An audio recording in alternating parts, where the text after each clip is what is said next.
നീ ഒരു ചരക്ക് തന്നെ എൻ്റെ റസിയ. നിന്റെ മേനിയിൽ എത്ര നീരാടിയാലും മതി വരില്ല.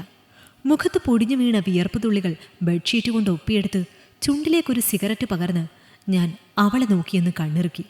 ദേക്ക, വൃത്തികേട് പറയല്ലേ. എന്നെ ഈ കോലത്തിലാക്കിയിട്ട് ഇങ്ങൾ വിളിച്ചപ്പോൾ കൂടെ പോന്ന എന്നെ പറഞ്ഞാൽ മതി. ഇനി എങ്ങനെയാ ഈ പൊട്ടിയ ചുണ്ടുമായിട്ട് ഞാൻ വീട്ടിലേക്ക് പോകുന്നേ? സോറി മുത്തേ, ഞാൻ അല്പം കടന്നാക്രമിച്ചല്ലേ.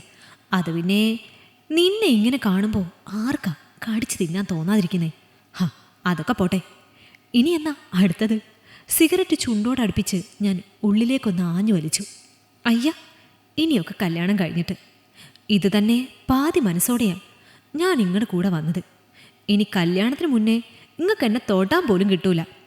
നീ എന്താ റസി പറയുന്നത്? കല്യാണം എന്നൊക്കെ പറഞ്ഞ് വെറുതെ സീൻ കോമഡി ആക്കല്ലേ. ഉള്ള സമയം എൻജോയ് ചെയ്യുകയല്ലാതെ. അല്ലെങ്കിൽ തന്നെ കല്യാണം കഴിഞ്ഞാൽ ഇതിലൊക്കെ എന്ത് ത്രില്ലാണ് നമുക്കുള്ളത്. നമുക്കിങ്ങനെ ജീവിതാവസാനം വരെ ഈ അനന്തമായ സുഖത്തിൽ ആറാടിയാൽ പോരെ. വലിച്ചെടുത്ത പുക ഞാൻ അവളുടെ മുഖത്തേക്ക് പതിയെ ഊതി. ദേക്ക, വെറുതെ കളിക്കല്ലേ. കളിയോ? ഞാൻ പറഞ്ഞത് കാര്യമായി തോന്നുന്നില്ലേ റസിയാനക്ക്? റസിയ, നീ പ്രാക്ടിക്കലാവ്. എന്നിട്ട് ചിന്തിക്ക്, ഉള്ള കാലം ഇതുപോലെ സുഖിച്ച് ജീവിച്ചാൽ പോരെ നമുക്ക്.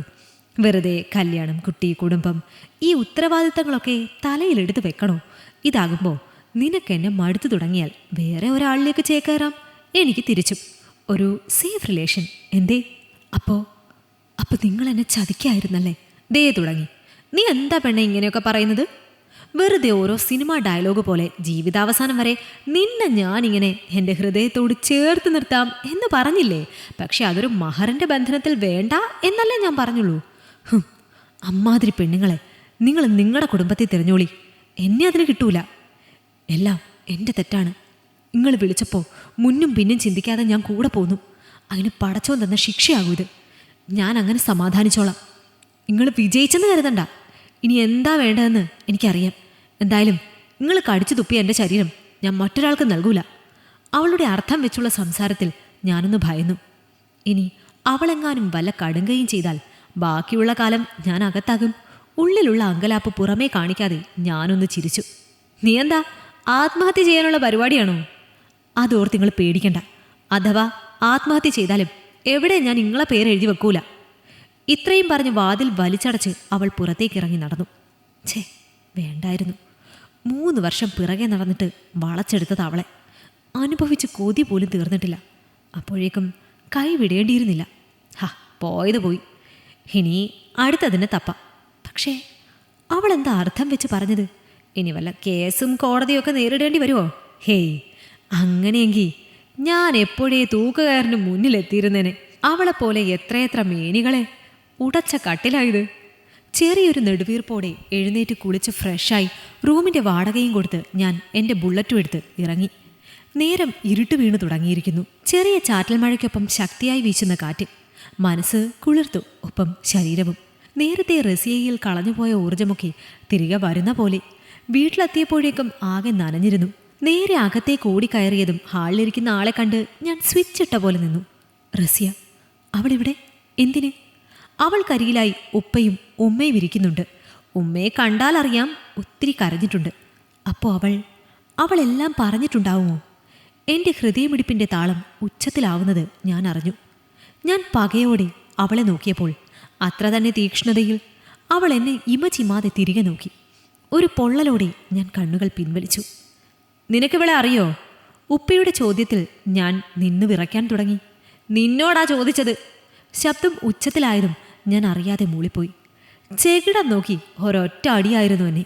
ജീവിതത്തിൽ ആദ്യമായി ഉപ്പയുടെ കൈക്കരുത്ത് ഞാൻ അറിഞ്ഞു. കവിൾ പൊത്തിപ്പിടിച്ച് ഞാൻ ഉമ്മയെ നോക്കിയപ്പോൾ എന്നോടുള്ള കോപം കത്തി ജ്വലിക്കുന്നുണ്ടായിരുന്നു ആ കണ്ണിൽ. റസിയയുടെ ചുണ്ടിൽ വിജയിയുടെ ചിരിയും. മാതാപിതാക്കളുടെ മുന്നിൽ ഒരു മകനും ഇതുവരെ ഇത്ര നാണം കെട്ടിട്ടുണ്ടാവില്ല. നിന്ന നിൽപ്പിൽ ഞാൻ ഉരുകിയില്ലാതാകും പോലെ. ഈ ഭൂമി അങ്ങ് അവസാനിച്ചിരുന്നെങ്കിൽ.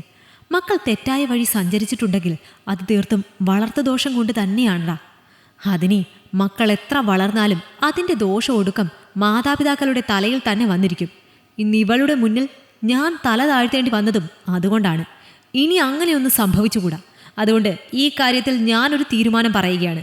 നീ അനുസരിച്ചാലും ഇല്ലെങ്കിലും എത്രയും പെട്ടെന്ന് തന്നെ നീ അവളുടെ കഴുത്തിൽ മിന്നു ചാർത്തണം. നീയായി ചെയ്ത തെറ്റിന് നീയായി തന്നെ തിരുത്തുന്നു. അതിനുശേഷം മതി ഈ വീട്ടിലെ നിന്റെ തുടർന്നുള്ള സുഖവാസം. എന്താ, പറ്റില്ലേ നിനക്ക്? ഞാൻ തല താഴ്ത്തി ഒന്ന് മൂളി. എനിക്ക് സമ്മതമല്ല. റസിയയുടെ ശബ്ദം ആ ഹാളിൽ പ്രതിധ്വനിച്ചു. ഒരിക്കൽ ഛർദ്ദിച്ചത് ഞാൻ പിന്നെയും ഭക്ഷിക്കാറില്ല. ഇയാളുടെ കൂടെ ഒരു ജീവിതം പ്രതീക്ഷിച്ചിട്ടല്ല ഞാൻ ഈ പടി ചവിട്ടിയത്. എന്നെപ്പോലെ ഇനിയൊരു റസിയമാരും ഉണ്ടാവരുത് എന്നോർത്തിട്ടാണ്.